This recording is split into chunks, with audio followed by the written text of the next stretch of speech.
On va voir maintenant comment multiplier votre taux de fidélisation par 3 en 30 jours. Alors là, cette partie-là, elle est quand même assez compliquée, enfin, un peu plus complète et un peu plus compliquée à mettre en place en effet que d'augmenter son panier moyen. Là, pour le coup, ça demande vraiment du travail. Par contre, ça peut vraiment vous permettre sur la durée de gagner beaucoup plus de chiffre d'affaires et de garder vraiment des clients. On le sait, on le dit en général, un client fidélisé, c'est un client qui coûte 7 fois moins cher qu'un client, qu'un prospect, qu'un nouveau client. C'est-à-dire que quand vous décidez de chercher un nouveau client, ça coûte cher, ça coûte beaucoup d'argent. Par contre, fidéliser un client, ça coûte beaucoup moins cher évidemment. Et du coup, voilà, on a tendance à dire qu'un client fidèle, ça coûte 7 fois moins cher qu'un nouveau client.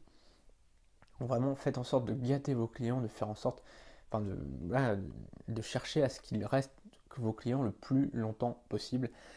Et on va voir ça ensemble dès maintenant. On a six astuces, 6 techniques vraiment complètes pour tripler votre taux de fidélisation. Voilà. La première chose, c'est de respecter vos engagements.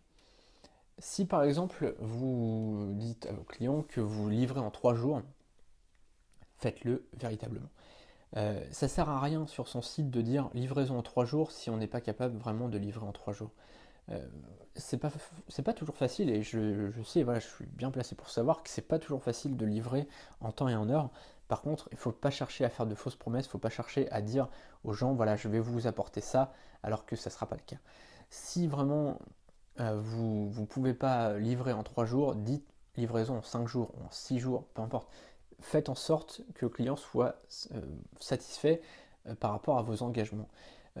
Vaut mieux même dire livraison en 5 jours et que le client le reçoive en 4 jours, plutôt que dire non, livraison en 3 jours, vous inquiétez pas avec nous, c'est rapide, et qu'au final ils reçoivent en 6 jours, quoi. Voilà, ça serait vraiment dommage. Donc vaut mieux qu'il ait une bonne surprise. Voilà, quand je commande chez Amazon, à chaque fois, je suis livré avant la date qui m'avait prévue.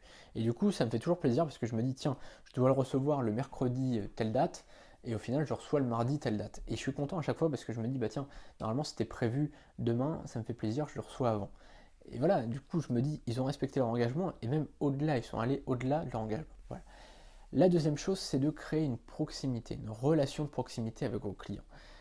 On a la chance aujourd'hui d'avoir les réseaux sociaux, d'avoir les mailing lists, d'avoir les vidéos sur YouTube, etc. On a plein de choses pour le blog aussi.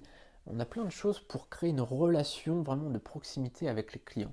Faites des choses pour que vos clients se sentent proches de vous, se sentent, voilà, qu'ils aient l'impression un peu que vous faites partie de la famille.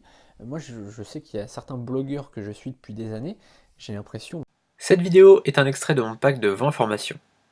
Dans ces 20 formations, on verra comment créer un business sur Internet avec des revenus à 5 chiffres. J'ai préparé une présentation complète de ce pack.